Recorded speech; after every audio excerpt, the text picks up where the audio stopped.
A paz. A paz. Amém? Você está acostumado com a paz do Senhor, né? Irmãos, eu estou feliz por estar aqui ministrando a palavra com vocês hoje. Se vocês não me conhecem, eu estive aqui a última vez o ano passado. Estou retornando só agora, esse ano. Antes de eu começar a ministrar, eu também quero dar um recadinho. Qual lado que eu estou melhor? Do lado de cá ou do lado de cá? Assim? Aproveita a barba que eu acabei de fazer. Nós estamos com o ministério de intercessão, gente. Se alguém sentir no coração de participar desse ministério, me procura o Samuel, a Mariane, o Bomber, o Reginaldo, o Rodriguinho, tá? E vamos fazer parte. A oração é o que mantém a igreja em pé, amém? Eu creio que a oração é a base de todas as coisas, e aqui não é diferente. É a oração que sustenta a minha vida, é a oração que sustenta a igreja, é a oração que sustenta os ministérios. A oração é nossa intimidade com Deus, amém? Se alguém tiver no coração de participar, estamos abertos. Irmãos, eu recebi uma mensagem, uma simples mensagem, falando sobre tudo é graça. E eu, lendo aquela mensagem, vindo de quem estava vindo, eu comecei então a pensar sobre a graça. Se eu perguntar para vocês, o que é a graça? Talvez alguém está respondendo aí que a graça é um favor não merecido. Nós não merecemos, mas Jesus pagou um preço sobre a nossa vida.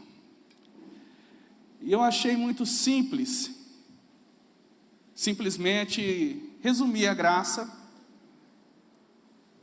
por 3 palavrinhas: favor não merecido. E eu falei, eu acho que tem mais escondido aí atrás. E eu comecei então a entender que a graça pode nos levar muito mais além do que nós possamos imaginar. Ela pode nos levar muito acima do que nós possamos voar. Ela pode nos fazer mergulhar mais profundo do que nós já chegamos. Como ela também pode ampliar o nosso caminho. Então a graça, esse favor não merecido, ela pode transformar totalmente. Sou eu que estou no lugar errado? Eu saio daqui, eu desço. A graça pode mudar totalmente a nossa maneira de viver. Então olha para o seu irmão e fala: irmão, nossa, acorda ele primeiro. Fala: irmão, acorda. Ops. Se for necessário, eu viro pentecostal aqui e começo a gritar, vocês que sabem. Olha para o seu irmão e fala: tudo é graça. Agora faz com voz de profeta, vai, só com barbinha, vai. Tudo é graça, meu irmão. Glória a Deus. A graça, um favor não merecido, algo que nós colocamos como tanta simplicidade, nós não damos aquele valor necessário sobre a graça. Como que uma graça, simplesmente ali nós podemos traduzir ela, um favor não merecido, algo que pode tirar você. Isso é graça. Pode tirar você de um lamaçal, de uma perdição, e pode levar você no lugar de uma vida eterna, de pleno gozo. Nós não damos aquele valor essencial pela graça. Quantas pessoas já ouviu aqui as pessoas falando assim: ó, hoje eu vivo pela graça. Jesus cumpriu todos os meus sacrifícios na cruz do Calvário. Pessoas se escondendo atrás do viver em graça. Irmãos, deixa eu te dizer, falar para vocês. Na lei, quem vivia na lei, se alguém furasse o seu olho, você tinha o direito de ir lá e furar o olho da pessoa também. Se alguém te desse um tapa no rosto, você tinha o direito de dar um tapa no rosto da pessoa também. Seria o olho por olho, dente por dente. Com ferro se fere, com ferro é ferido. Mas Jesus vem então, traz a graça sobre nós, e na vez dele facilitar, como as pessoas se escondem atrás disso, eu não preciso jejuar mais, Jesus já pagou o preço para mim na cruz. Eu posso viver de qualquer forma aqui, porque Jesus me ama e Ele já comprou a minha salvação, então eu posso beber, eu posso fumar, eu posso prostituir, eu posso usar droga, eu posso viver numa vida bem tranquila, porque todo castigo que estava sobre mim, toda a condenação que estava sobre mim, Jesus pagou na cruz. Então eu posso viver de qualquer forma, eu vivo hoje pela graça de Cristo na cruz. E nós vivemos num período de graça, mas nós precisamos receber esse pagamento. É diferente, irmãos. Você vivendo na graça, você precisa entender que quando era no Antigo Testamento, quando você vivia pela lei, quando você consumia o pecado, você então era penalizado. Mas na graça, se você tiver a intenção de pecar, Jesus fala que você já pecou. Ele fala assim, na sua mente, você olhar para uma mulher e desejar ela, na sua mente, você já cometeu adultério com ela. Então, se nós parar para pensar um pouquinho mais, o viver pela graça, quando você pensa mal do seu irmão, você já pecou contra o seu irmão. Se você pensa em fazer algo de ruim para a sua própria vida ou para a vida de alguém, eu quero falar que você já está vivendo na graça, mas por uma condenação. Você não está recebendo o sacrifício de Jesus na cruz. É necessário nós entender que nós precisamos receber aquele sacrifício da cruz. Nós não sentimos a dor que Ele sentiu, nós não sentimos todo o peso que Ele sentiu naquela cruz. Talvez seja por isso que nós achamos que a graça, viver na graça, é muito simples. É muito fácil. Para nós receber essa graça, eu tenho só para vocês entenderem. Se vocês tiverem uma dívida muito alta no banco, e alguém chegar lá e fala assim, eu quero quitar a dívida dessa pessoa, o banco não pode receber. Ela precisa entrar em contato com você para saber se você autoriza esse pagamento. Porque senão o banco entende que até que você está preso no banco, ele tem domínio sobre você. Se alguém pagar essa dívida sobre você, o banco pode entender que essa pessoa está querendo fazer você virar escravo dela. Então ela não pode receber. Ela precisa que você autorize essa conta ser paga. Isso é o verdadeiro sentido da graça. Vamos lá em João 3,16. E Deus amou o mundo de tal maneira que entregou o seu Filho unigênito, para todo aquele que nele crê, não pereça, mas tenha vida eterna. Ou seja, nós estávamos condenados, perdidos. Nós desejamos muito mais as coisas do mundo lá fora, o pecado. Então Deus para e fala assim, não, eu estou perdendo a criatura que eu parei para fazer com tanto amor, com tanto cuidado. Sabe, Deus começa a olhar para você e fala, eu estou perdendo aquilo que eu tinha de mais valor. Se você não estiver entendendo, sabe, Deus colocou no meu coração que nós somos muito valorosos para Deus. Nós não somos um acontecimento de pai e mãe e surge uma pessoa, não. Sabe, Deus tinha plano na sua vida. Deus tem plano na sua vida. Ele que te gerou, Ele te chamou pelo seu nome quando você estava no ventre da sua mãe. E de repente Ele vê então você caminhando por um caminho que totalmente contra a vontade dEle. Então Ele envia seu Filho para que pague esse preço, seja crucificado e resgata nós. Isso é a graça. O preço está lá. Basta nós agora recebermos esse valor sobre a nossa vida, amém? Você está disposto a receber essa graça do Senhor sobre a sua vida? É totalmente diferente de falar assim, eu vivo pela graça, eu não preciso mais ir para a igreja. Eu já ouvi isso. Pessoas falam assim, para que vocês vão? Para que vocês vão jejuar? Para que vocês vão orar? Orar na madrugada? Eu quero mais aproveitar esse mundo. E quando você vai exortar essas pessoas, ela fala assim, mas todo o meu sacrifício já está na cruz do Calvário. Jesus pagou o preço. Eles usam ainda isso. Eu já não preciso pagar preço algum. Eu posso curtir esse mundo à vontade, porque Satanás já está derrotado. E Jesus já me deu a vitória. Só que nós devemos buscar a salvação todos os dias. Abram comigo a palavra de Deus. No Evangelho de Lucas.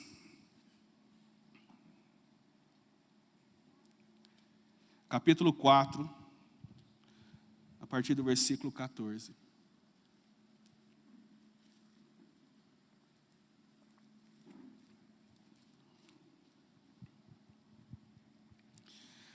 Irmão, eu estou com uma expectativa grandiosa da presença de Deus aqui. Será que você consegue juntar a força comigo nessa noite? Será que nós podemos juntar a minha expectativa com a sua expectativa, gerar uma fé que Deus vai derramar uma unção poderosa sobre este lugar essa noite? Será que você está disposto hoje a quebrar toda a dureza do coração, tudo aquilo que tem segurado nós de fluir na presença de Deus e permitir você mergulhar nessas profundezas que Deus tem para nós e não ficar simplesmente ali com o tornozelo molhado? Há um lugar mais profundo que Deus quer nos levar nessa noite. E para Ele nos levar neste lugar é através da graça de Deus. Evangelho de Lucas, capítulo 4, a partir do versículo 14, diz assim: Jesus voltou para a Galileia no poder do Espírito, e por toda aquela região se espalhou a sua fama. Ensinava nas sinagogas e todos os elogiavam. Obrigado, Pel. Ele foi a Nazaré, onde havia sido criado, e no dia de sábado entrou na sinagoga, como era de seu costume, e levantou-se para ler. Foi-lhe entregue o livro do profeta Isaías. Abriu e o encontrou o lugar onde estava escrito: O Espírito do Senhor está sobre mim, porque Ele me ungiu para pregar as boas novas aos pobres. Ele me enviou para proclamar liberdade aos presos e recuperação das vistas aos cegos, para libertar os oprimidos e proclamar o ano da graça do Senhor.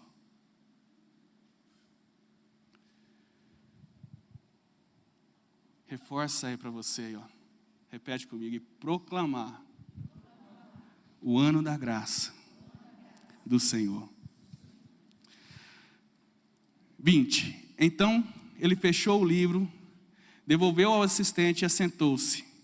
Na sinagoga todos tinham os olhos fitos neles. E ele começou a dizer: hoje se cumpriu as escrituras que vocês acabaram de ouvir. Irmão, Jesus, quando ele lê essa profecia, que ele estava falando de Deus sobre a vida dele, foi onde que iniciou ali verdadeiramente todas as profecias do ministério de Jesus, quando ele fala: veio o Espírito sobre mim, para que ele me ungiu para pregar as boas novas aos pobres, me enviou para proclamar liberdade aos presos e recuperação de vistas aos cegos, e para libertar os oprimidos e proclamar o ano da graça. Ele estava falando uma profecia que estava sobre ele, mas não uma profecia somente sobre aquele ano. Ele estava falando que Deus tinha escolhido ele, porque depois ele fala: hoje se cumpriu a palavra da Escritura que vocês acabaram de ouvir. Que Deus tinha escolhido ele, que a mão do Senhor estava sobre ele, para que ele viesse libertar, trazer libertação, trazer cura, trazer restauração, e também trazer uma calma aí, gente. Proclamar o ano da graça do Senhor. Isso acontece quem está aqui em cima. Ele estaria então anunciando uma graça sobre a vida de um povo. Lembra que ele não tinha sido crucificado ainda. Mas ele veio trazer um testemunho como que deveria ser vivida uma vida de exemplos básicos para que você recebesse então a graça do Senhor sobre a sua vida. E quando ele começou a proclamar a graça do Senhor, ele estava preparando esse povo para que recebesse então um pagamento para que fosse capaz de adquirir essa salvação. Ele estava proclamando que haveria um preço a ser pago para que nós sairíamos de um lamaçal, de um lugar de perdição, de um lugar de tormento, e pudéssemos entrar numa terra prometida que Ele tem guardado para mim e para você. E Ele disse então aqui, ó: hoje se cumpriu. as escrituras que vocês acabaram de ouvir. Ele começa a anunciar que haveria então sobre nós uma unção capaz de nos fazer a receber, melhor falando, a graça do Senhor. Eu estudando um pouco sobre a graça, para sair um pouco fora de um favor não merecido. Está escrito assim, que a graça é um dom capaz de nos fazer o homem alcançar a salvação. E ele veio proclamar esse dom, ele veio trazer a assunção para as nossas vidas. Quando ele viu que estava tudo se perdendo, que saímos fora do foco, do centro da vontade de Deus, ele vem então, a ordem do seu pai, ele vem para a terra para começar a anunciar que haveria um momento que ele iria trazer essa salvação, essa graça sobre nós, e que nós então poderíamos ter a possibilidade de voltar a ser justo ou justificado para Deus e entrarmos na salvação. A questão é, qual é esse preço que ele pagou por nós? Vamos voltar um pouquinho, vamos lá para o profeta Isaías. Capítulo 52.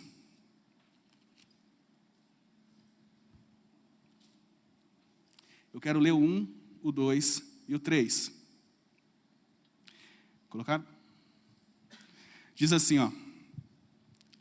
Desperte, ó Sião, vista-se de força, vista sua roupa de esplendor, ó Jerusalém, cidade santa.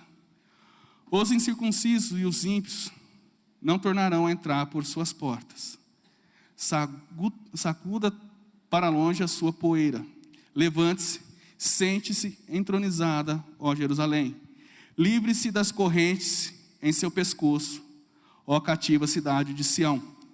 Pois assim diz o Senhor, vocês foram vendidos por nada, e sem dinheiro vocês serão resgatados. Vocês foram vendidos por nada. Assim está falando o Senhor através do profeta Isaías. Mas sem dinheiro também vocês serão resgatados. Ou seja, ele estava falando que seria resgatado através do sangue de Jesus. Que no mundo espiritual é a moeda mais cara. E por que eu estou falando isso? Quantas pessoas se sentem o maior ou diferenciado no meio das outras pessoas? Porque pessoas se sentem o rei do lugar, o diferenciado, o capacitado, o que pode todas as coisas, talvez pelo dinheiro, talvez pelo dom que Deus deu. Eu fico pensando pregadores que você não pode se aproximar, porque ele é um pregador nomeado, e ele se diferencia das outras pessoas, porque agora ele é conhecido como um pregador, e você já não tem liberdade de se aproximar mais dele. Ou um levita, que está no ministério de louvor, e ele começa a louvar, e ele é destacado, e ali ele começa a gravar um CD, e começa então a separar as amizades que ele tem, escolhendo quem pode e quem não pode ser amigo dele, quem vai fazer parte do ciclo de amizade dele. Ou é dado um ministério para você, e essa pessoa começa então a tomar conta desse ministério, esse ministério cresce, e ela se sente superior às outras pessoas que têm um ministério que não tem tanta gente quanto o dele. E vem aquela soberba sobre a vida da pessoa, e ela começa a andar diferente, falar diferente, agir diferente, pensar diferente, achando que está tudo sobre ela, o poder está sobre ela, que tudo que ela sabe é através do esforço dela, porque ela passou noites acordada estudando, porque ela buscou com toda a sua força, porque ela quis ir além do que as outras pessoas para poder se destacar e talvez conseguir um cargo eclesiástico, para poder agradar o pastor. E essas pessoas ficam cegas de uma tal forma que o espírito de religiosidade toma essas pessoas, que elas não começam mais talvez sentir tanto amor como deveria sentir por aquelas pessoas, mas começa a ver números à vez de ver vidas. Mas a grande realidade é que para Jesus, quando ele fez o sacrifício na cruz, derramando a graça Eu estou falando derramando a graça, porque nós vimos que a graça é um dom de Deus para que nós possamos buscar a salvação, eu e você, e seja lá quem for, somos todos iguais. Não há diferença nenhuma. Muito pelo contrário, quando você começa a crescer muito, achando que você é o tal do lugar, você é o melhor músico, você é o maior pregador, você sai um pouco fora do princípio de Jesus. Você começa a trazer para você o seu eu. E deixa eu falar. Na hora que eu consegui entender a graça, por isso que eu coloquei, porque a mensagem que ele mandou para mim, tudo é graça. Tudo é graça. Irmãos, quem mandou para mim foi o Antônio Valente, aquele que pregou aqui. Eu falei, como que tudo é graça? Tudo é graça. Eu falei, Deus, eu quero saber um pouco mais sobre essa graça, não é simplesmente um favor não merecido. E Deus começou a revelar para mim, se eu estou aqui hoje, é graça. Se você está sentado nessas cadeiras aí, é pela graça. Se eu estou segurando esse microfone, vocês estão me ouvindo através dessas caixas de som, é pela graça. Se nós estamos debaixo desse templo aqui, que é perfeito, lindo, é pela graça. E qual é o favor não merecido nisso então, Fábio? Qual que é o dom que vem sobre isso? Qual que é o mistério então de viver na graça? Você está falando se é sobre um templo. A questão é, se Jesus não tivesse entregado a vida para ele, nós estaremos hoje totalmente condenados, sem chance de uma salvação.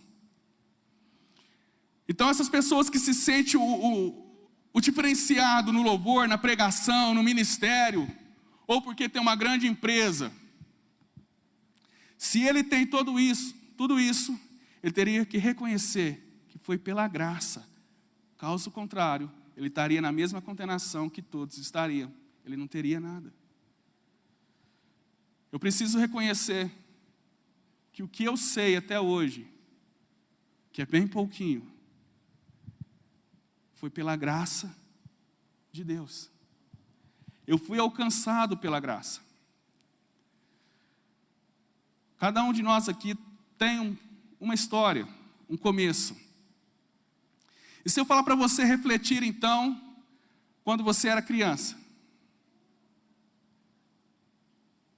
qual era o teu ciclo de amizade? Qual que era o seu pensamento? Qual que era a sua visão que você tinha para levar uma vida? Eu cheguei uma vez, para mim mesmo, eu converso comigo mesmo, altas horas, eu não sei se isso é normal ou anormal, mas eu converso muito comigo. Tem vezes que não, que eu brigo comigo, então eu fico meio de mal comigo mesmo, então eu fico um tempo sem conversar, mas depois eu faço as pazes comigo de novo. E eu cheguei num tempo que eu falei, não, eu quero ser diferenciado, eu quero me tornar bandido. Ó, que carreira futura. Tinha todos os propósitos para dar certo, né? Esses eram meus planos. Eu falei, eu quero ser diferenciado, eu quero ser bandido, eu quero... Passava sobre a minha mente até de reportagem. A pessoa aparecendo na televisão, o cara sendo preso. Olha só que ponto que chega. E talvez pareça que é bem engraçado isso, né? Mas quem nunca se viu se destacando em meio das outras pessoas? Poderia ser diferente também, né? Mas era o meu pensamento. E muitas vezes, nós abandonamos isso. Eu não queria saber qual foi o preço que tinha sido pago pela minha vida. Eu queria ser dono dos meus princípios. E talvez você pensou assim há algum tempo, escolhendo as suas amizades, pessoas que quando evangelizava para você, você virava as costas, você tirava sarro, você ria, você fazia piadinha, desmerecendo todo tipo de pessoas que tinham convívio, o qual você tem hoje dentro de uma igreja.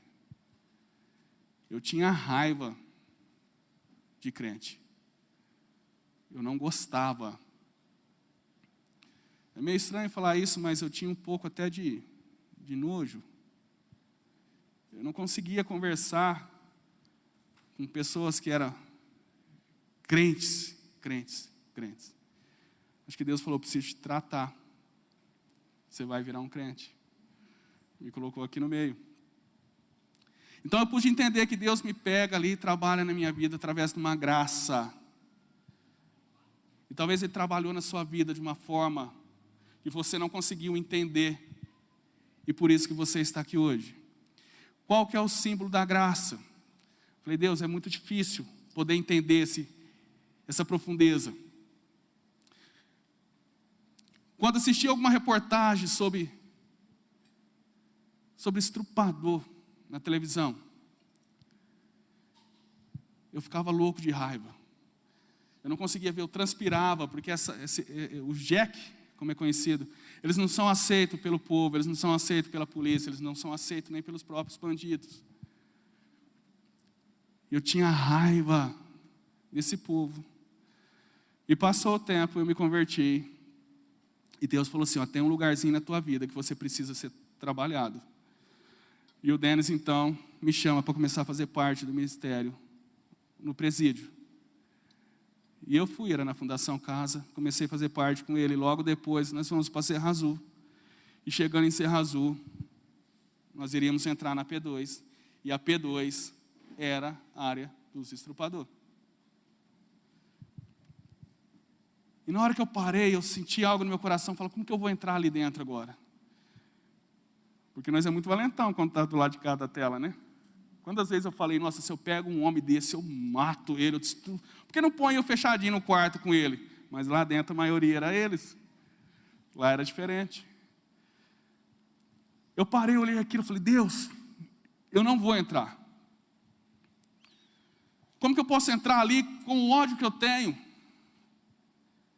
E na hora Deus falou para mim assim, prega a minha palavra, porque eles também precisam da minha salvação. Eles também precisam da conversão. Eu falei, eu não quero ver eles como eu vejo na televisão, não quero. Irmãos, eu entrei lá dentro. Nós pregamos. Uns no final chegavam em mim e falavam assim, eu posso te dar um abraço? Eu falava, pode. E eles me abraçavam. Uns falavam. Mas nenhum momento, lá dentro, eu olhava eles como um criminoso. Nenhum momento lá dentro eu olhava para eles com aquele ódio que eu via na televisão. Eu abraçava, eu conversava, uns contavam a história que chegava até a me emocionar, mas eu não via ali um criminoso daquele tipo. E Deus me trouxe isso em mente quando eu estava preparando essa mensagem, porque quantas vezes nós também praticamos algo que nós acabamos com o sentimento de Deus, nós matamos todo o propósito de Deus sobre a nossa vida. Imagina só, Deus, quando eu estava no ventre da minha mãe, Ele tinha todo aquele propósito sobre a minha vida, e quando eu pego uma certa idade, eu falo, eu quero ser bandido, eu quero ser famoso sendo bandido. Eu matei um sonho, talvez, de Deus, para que vocês entendam, de um propósito. Ele podendo falar assim, eu tinha tantas coisas para te dar, tantas coisas para fazer para você, e você não quer. Mas quando Ele veio e eu aceitei a Ele, Ele me escolheu e eu aceitei. Foi a mesma questão de eu entrar naquele presídio e não olhar aqueles condenados com os crimes que cometeram, e sim com um olhar de compaixão, de amor. A mesma forma que Deus olha para nós. Ele, independente como foi o seu passado, se você já mexeu com droga, se você já bebeu, se você está em prostituição, não importa a maneira que você estava vivendo até hoje, mas se você reconhecer a graça de Deus, Deus vai apagar todo o seu passado e ter uma nova história para você a partir de hoje, porque a graça dele é um dom que te dá, que você consegue obter a salvação. E se você quiser a salvação, Deus te entrega hoje o dom da graça. É onde que você recebe essa graça. Independente da maneira que você viveu, você não pode se condenar dizendo, eu não sou capaz de chegar a um ponto de pegar no microfone e pregar a palavra de Deus, porque eu cometi tantas coisas erradas na minha vida. Eu roubei tantas pessoas, eu matei o sonho de tanta pessoa. Há um peso sobre mim tão grande que eu não sou capaz de recuperar isso. Pessoas que sentam num banco de igreja, sentam lá no fundo porque acham que não são dignas de estar aqui ouvindo a palavra de Deus. Há uma graça sobre a nossa vida que Deus quer derramar sobre nós, independente da maneira que nós vivemos até o dia de hoje. Nós precisamos receber aquele sacrifício e falar: toda acusação que Satanás tinha colocado sobre a minha mente, a partir de hoje não tem mais efeito. Eu sou uma nova criatura, eu vou viver de uma nova forma. Eu vou receber aquele sacrifício que foi feito na cruz. Há um chamado sobre a tua vida, há um ministério sobre a sua vida, há um propósito de Deus sobre a sua vida. Você precisa entender que eu falei no começo, você não é um acidente. Você é plano de Deus nessa terra e Ele quer te usar. Independente de qualquer coisa, há uma graça de Deus sobre nós. Eu consegui entender então quando aquela pessoa lá, pessoas que chegavam em mim e falavam assim: Fábio, você é louco. Eu não entro lá de jeito nenhum, aquilo lá não tem jeito, aquilo lá ninguém se recupera não, vai sair, vai fazer a mesma coisa. Irmãos, na minha cabeça vinha assim, ó, se um só, verdadeiramente aceitar a Cristo ali, se um. Mas nós estávamos numa salinha lá que tinha, eu falo salinha, parece que é tão gostoso, né? Naquela salinha lá, tinha umas 80 pessoas. Se um se converter, não é apenas uma pessoa. Não é apenas uma pessoa. Eu tenho que pensar que sim, ela foi transformada, mas quando ela saía, ou saísse, quantas famílias ele poderia atacar novamente? Quantas famílias seriam destruídas através de uma pessoa? Então, se todo mundo chegava em mim e falava: para, que lá não é para você não. Eu parei, mas não foi por isso não, gente. Para. Aqui lá tem que matar todos. Bandido bom tem que ser bandido morto, né? Que eles estão agora com o Bolsonaro. E dentro de mim estava assim, ó, Deus tinha colocado no meu coração, e Ele me trouxe isso à mente. Se um se salvar, quantas famílias estão deixando de sofrer? E eu pude entender então que essa é a graça de Deus. Jesus foi lá e se entregou, Ele deu a sua vida naquela cruz. Ele sentiu toda a dor, toda a humilhação. Se vocês lembrar que eu preguei a última mensagem sobre a maior dor que Ele sentiu, não foi os pregos, e sim a ausência de Deus. Ele pagou todo aquele preço na cruz do Calvário. E o importante era, se uma pessoa aceitar a minha crucificação, haveria festa no céu. Por isso que todas as vezes que uma pessoa se converte, a Bíblia fala que há festa no céu. Então, quando nós nos convertemos, houve uma festa no céu. Vamos lá em Efésios 4:7.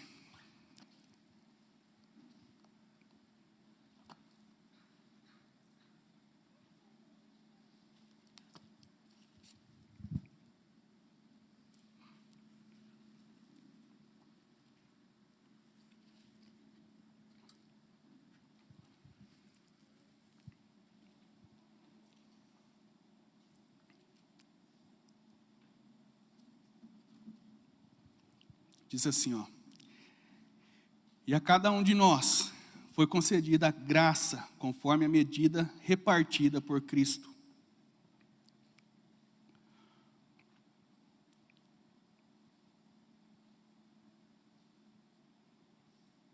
Vamos ler o 8.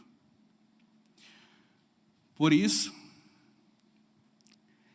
é que ele foi dito: quando ele subiu em triunfo às alturas, levou cativos muitos prisioneiros e deu aos homens dons.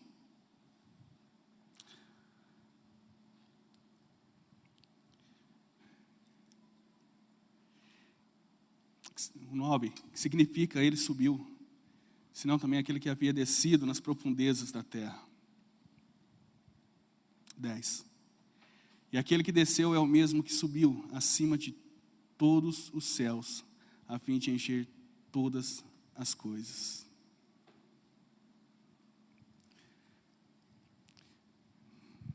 Irmãos, aqui no certo está falando, a cada um de nós foi concedida a graça. A cada um de nós. Está falando sobre graça. Conforme a medida repartida por Cristo. É sobre essa unção. Que eu pude entender que a graça é muito mais do que um favor merecido. É uma unção que nos leva à salvação. Nós nos colocamos no nosso lugar, então, que tudo, sem reconhecimento humano, sem reconhecimento de homens, o que nós devemos fazer é, antes de subir para louvar, pegar o microfone para pregar, é falar para Deus, Deus, eu coloco a minha vida nas suas mãos, porque a mensagem que eu tenho para entregar é tua. Tudo que eu tenho para falar é seu. O louvor que eu tenho para cantar é seu. De mim eu não tenho nada para oferecer, a não ser a vontade de buscar. Amém? Essa é a graça de Deus. Que nós possamos olhar as pessoas com uma nova maneira de olhar. Sai um pouco fora daquele esconderijo onde que diz assim, ó, eu posso viver de qualquer forma, porque Cristo pagou o meu pecado. Basta nós agora falar assim, agora eu quero receber esse preço, eu quero receber esse valor. Vocês estão dispostos a receber esse valor? Vamos nos colocar de pé.